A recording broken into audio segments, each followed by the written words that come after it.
अभी हम पढ़ेंगे आवेश या आवेशन की विधियां। अब जो टॉपिक है अपना वो है आवेशन की विधियां। तो आवेशन की अपनी 3 विधियां हैं, जिनमें पहली विधि है प्रेरण, दूसरी है घर्षण और तीसरी है चालन। यानी किसी वस्तु को आवेशित करने की जो विधियां हैं वो 3 है, जिसमें पहली विधि हो गई आपके प्रेरण, दूसरी हो गई घर्षण और तीसरी हो गई चालन। जिसमें अपन पहली विधि के बारे में चर्चा करते हैं, प्रेरण। देखिए, प्रेरण द्वारा आवेशन में क्या होता है,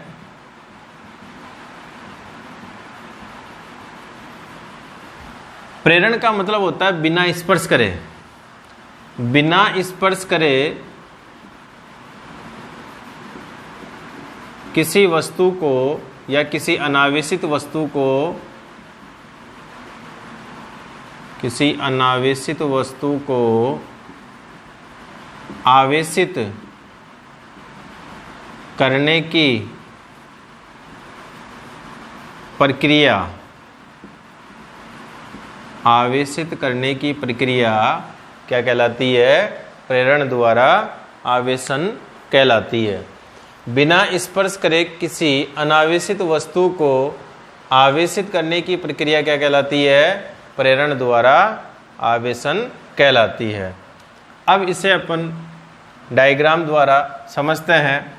फॉर एग्जाम्पल, मेरे पास एक ये चालक है और इस चालक को मैंने किसी कुचालक स्टैंड पर रख दिया है। ये कुचालक स्टैंड हो गया। कहाँ पर रखा मैंने एक चालक को, कुचालक स्टैंड पर रख दिया। और इसके पास में मैं एक छड़ लेके आता हूँ और ये छड़ धन आवेशित है। केवल मैं धन आवेशित छड़ को इसके पास में लेके आता हूँ। जैसे ही मैं धनावेशित छड़ को इसके पास में लेके आता हूँ तो इस चालक पर धनावेश के पास ऋणावेश आ जाता है। वह उतनी ही मात्रा में धनावेश से दूर धनावेश उत्पन्न हो जाता है। तो जहाँ पर ऋणावेश है वहाँ जहाँ पर धनावेश है चालक की छड़ पर, उधर इस दूसरे चालक पर या अनावेशित चालक पर क्या आएगा, ऋणावेश आएगा। और जो धनावेश है वो दूसरी तरफ आएगा या इससे दूर आएगा। अब अपन ने क्या करा, इस चालक को भूसंपर्कित कर दिया। दूसरे व्यवस्था में अपन ने इस चालक को क्या करा, भूसंपर्कित कर दिया, अर्थिंग कर दी अपन ने। जैसे ही अपन इसको भूसंपर्कित करते हैं तो पृथ्वी से इलेक्ट्रॉन उत्सर्जित होंगे। क्या होंगे, पृथ्वी से इलेक्ट्रॉन उत्सर्जित होंगे। पृथ्वी से इलेक्ट्रॉन उत्सर्जित होकर इस धनावेश को क्या कर देंगे, यहाँ से निरस्त कर देंगे। यानी कि अब इस चालक गोले पर कौन सा आवेश रह गया, ऋणावेश रह गया। अब इन ऋणावेशों के मध्य प्रतिकर्षण लगेगा।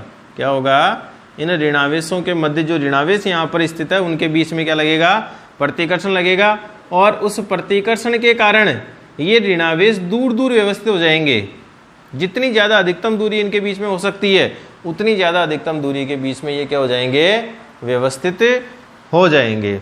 अब देखिए, जैसे ही अपन ने इसको आवेशित करा, आवेशित करते ही धनावेश यहाँ से निरस्त हो गया और उसके बाद में जो यहाँ पर ऋणावेश थे उनके बीच में प्रतिकर्षण होगा और उस प्रतिकर्षण के कारण ये ऋणावेश अपनी अधिकतम दूरी पर व्यवस्थित हो जाएंगे। इस प्रकार देखिए, पहले ये वाला जो चालक था वो अनावेशित था और अब देखिए इस वाले चालक पर क्या आ गया, ऋणावेश आ गया। इसलिए इसे अपन आवेशित कहेंगे। यानी कि ये वस्तु आवेशित हो गई।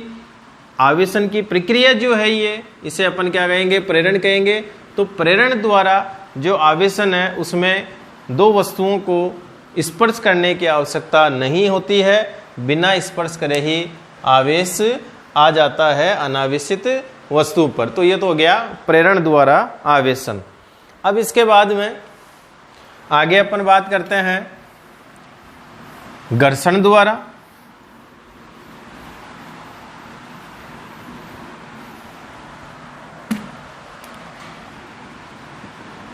घर्षण द्वारा आवेशन।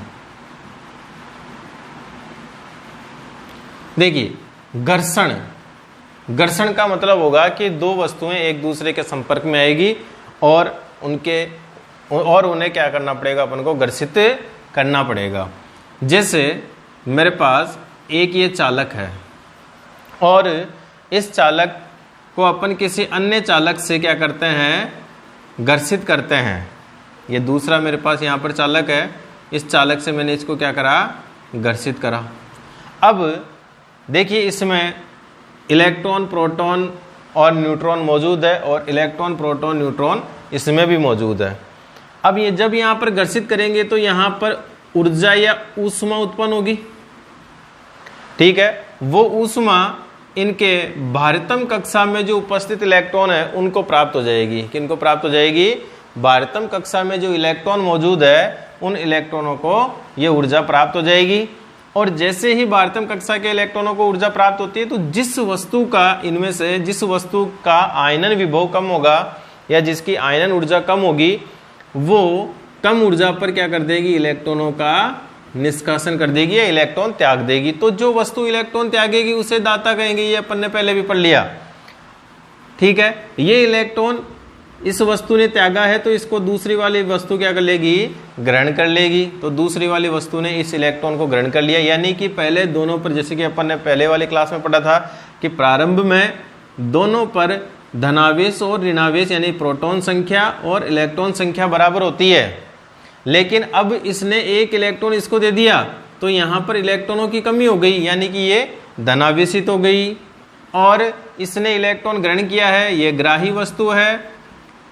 पहले इसमें प्रोटॉन और इलेक्ट्रॉन बराबर थे, लेकिन अब इसने इलेक्ट्रॉन लिया है। जब इलेक्ट्रॉन लिया है तो इसमें इलेक्ट्रॉनों की संख्या में वृद्धि होगी, तो इस पर कौन सा आवेश आ गया, ऋण आवेश आ गया है। तो इस प्रकार घर्षण द्वारा भी आवेश उत्पन्न होता है।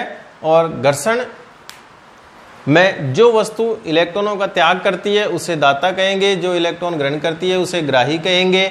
जो इलेक्ट्रॉन त्यागती है उस पर धनावेश आता है या वो धनावेशित हो जाती है, जो इलेक्ट्रॉन ग्रहण करती है वो क्या हो जाती है, ऋणावेशित हो जाती है। तो ये घर्षण द्वारा आवेशन था।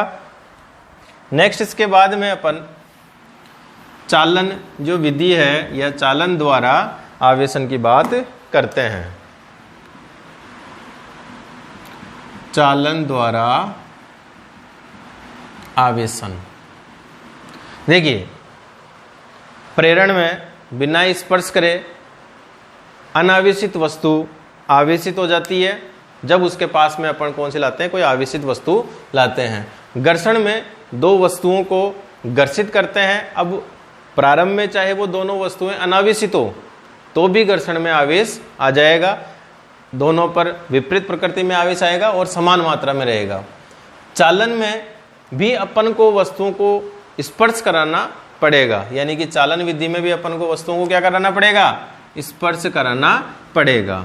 जैसे अपने पास एक ये वस्तु है और इस पर ये धनावेश है, दूसरी अपने पास ये वस्तु है, इस पर ऋणावेश, इस पर कोई आवेश नहीं है, इस पर आवेश 0 है। तो अगर ये दूरी पर है तो यहाँ प्रेरण हो जाएगा लेकिन अपन ने इसको क्या करा दिया, स्पर्श करा दिया।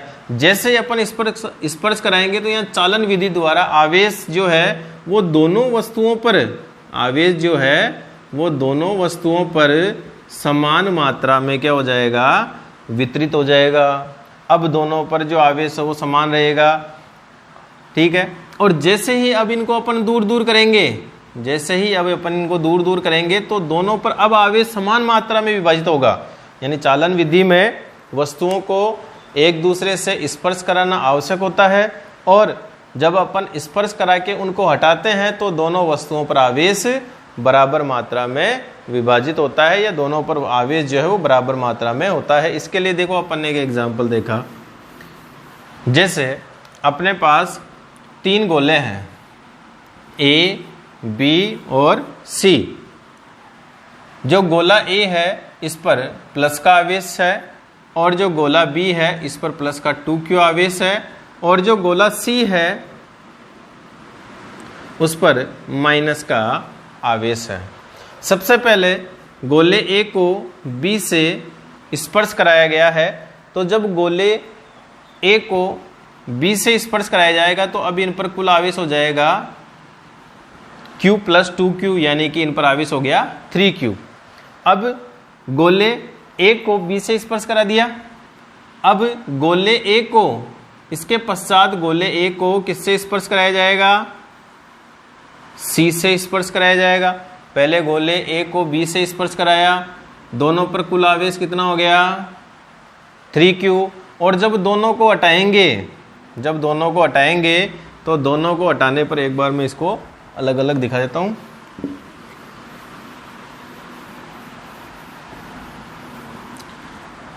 देखिए, ये तो हो गया ए, ये हो गया बी और ये हो गया सी। गोले ए पर है प्लस का q आवेश, गोले बी पर है प्लस का 2q आवेश और गोले सी पर है माइनस का q आवेश। देखिए, गोले ए और बी को एक दूसरे से स्पर्श कराया। जब गोले ए और बी को एक दूसरे से स्पर्श कराया तो टोटल आवेश इन पर हो गया 3q, जो कि अपन ने अभी तो पहले देख लिया। अब इनको वापस दूर दूर करते हैं। जब वापस दूर दूर करेंगे तो इन पर आवेश मैंने कहा था भी बराबर मात्रा में हो जाएगा, तो बराबर मात्रा में आवेश हो जाएगा। इस पर 3q/2 और इस पर भी कितना हो जाएगा? 3q/2 प्लस का। अब ये सी गोला है और इस पर आवेश कितना है? माइनस का q है। अब अपन ए को किससे स्पर्श करा रहे हैं? सी से स्पर्श करा रहे हैं। तो जब ए को अपन सी से स्पर्श कराएंगे तो देखिए अब इन पर आवेश आ जाएगा। जैसे ए और सी को अपन ने स्पर्श कराया तो ये ए और सी एक दूसरे को स्पर्श कर रहे हैं। तो ए पर तो है 3q/2 और बी पर है माइनस का q, तो कुल आवेश निकलेगा। जब कुल आवेश निकलेगा तो दोनों आवेशों को देखिए जोड़िए, 3q/2 माइनस q, तो ये हो गया आपके पास 3q माइनस 2q। ऊपर लिख देता हूँ मैं इसको यहाँ पर, ये हो गया 3q माइनस 2q बटे में 2 बराबर ये आ गया q/2। यानी कि अब दोनों पर जो आवेश है वो कितना है? q/2 है। दोनों जो गोले हैं उन दोनों गोलों पर आवेश कितना है कुल? ए और सी पर q/2। अब इन दोनों गोलों को अपन अलग अलग करेंगे। तो मैंने अभी कहा था कि अगर दोनों गोलों को अलग अलग करेंगे अपन, तो दोनों गोलों को अलग अलग करने पर दोनों पर आवेश बराबर रहेगा। तो बराबर बराबर मात्रा में बांट दो, तो यहाँ पर हो गया q/4 और यहाँ पर भी हो गया q/4। ठीक है, ये चालन द्वारा आवेशन है। तो आवेशन की अपन ने 3 विधियां पढ़ी। आवेशन की पहली विधि अपन ने पढ़ी प्रेरण। प्रेरण विधि में वस्तु को बिना स्पर्श करे अपन आवेशित कर सकते हैं।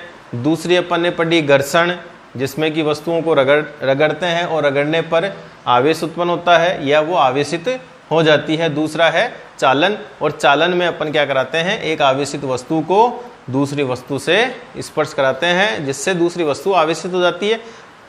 ठीक है।